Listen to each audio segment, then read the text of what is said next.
Suhuje ndetse ngo uhaye ikaze, iyi ni Ken Radio, isoko y'amakuru yizewe hano mu Rwanda ndetse no hanze yarwo.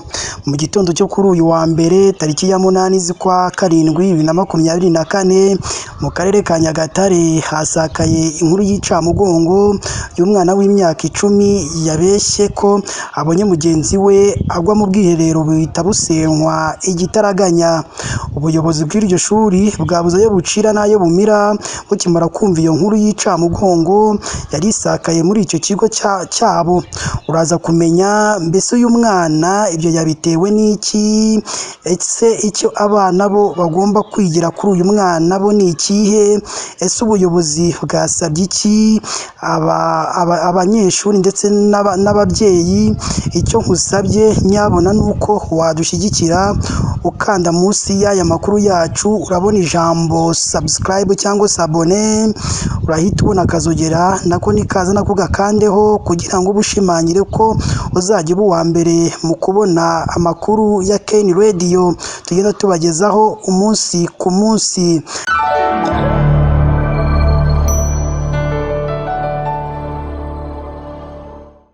Nongeye kukuha ikaze rero hano kuri Ken Radio, ishakiro ry'amakuru yizewe hano mu Rwanda ndetse no hanze y'u Rwanda. Mu karere ka Nyagatare umwana w'imyaka 10 yabeshye ko abonye mugenzi we agwa mu bwiherero buhita busenywa igitaraganya. Ubuyobozi bubura ayo bucira n'ayo bumira bukimara kumva iyo nkuru y'icamugongo yari isakaye muri icyo kigo.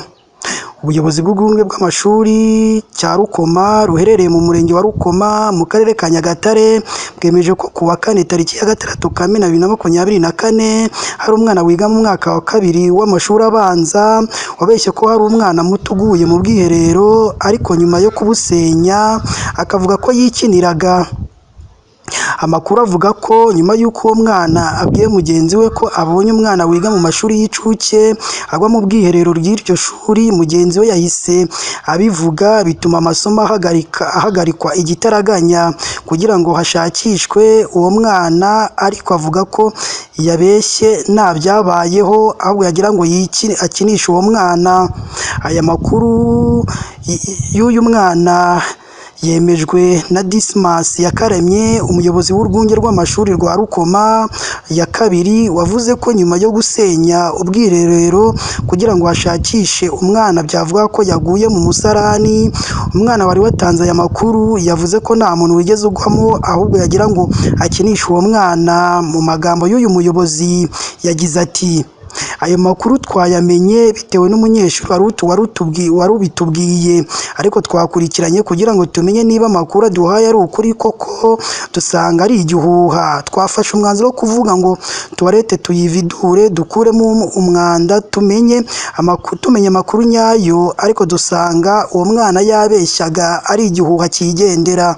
Yakaremye yakomeje avuga ko nyuma yo kuganiza uwo mwana akavuga ko yabeshyaga, bagerageje no kumubaza intandaro y'ibyatuma akora aya mahano. Yahise avuga ko ibyo byari ikinyoma, yarabeshye uwo mwana. Mu magambo ye yagize ati: uyu mwana twagerageje kumuganiriza dusanga ari iby'umwana, twabimubajije aravuga ngo ntabwo yari azi ko byakomera kuri runo rwego. Uwo muyobozi yasabye ababyeyi gutoza abana ikinyabupfura no kwirinda gutanga amakuru y'ibinyoma, dore ko icyo gihuha cy'umwana no mu kigero cy'imyaka 10 cyahungabanyije abantu benshi barimo n'abarezi. Bahise bahagarika kwigisha igitaraganya nyuma yo kumva iyo nkuru y'icamugongo y'uwo mwana wari uguye mu bwiherero, batangira kujya kumushakisha igitaraganya, ariko amaso ahera mu kirere. Uwo bari bagiye gushaka baraburabura.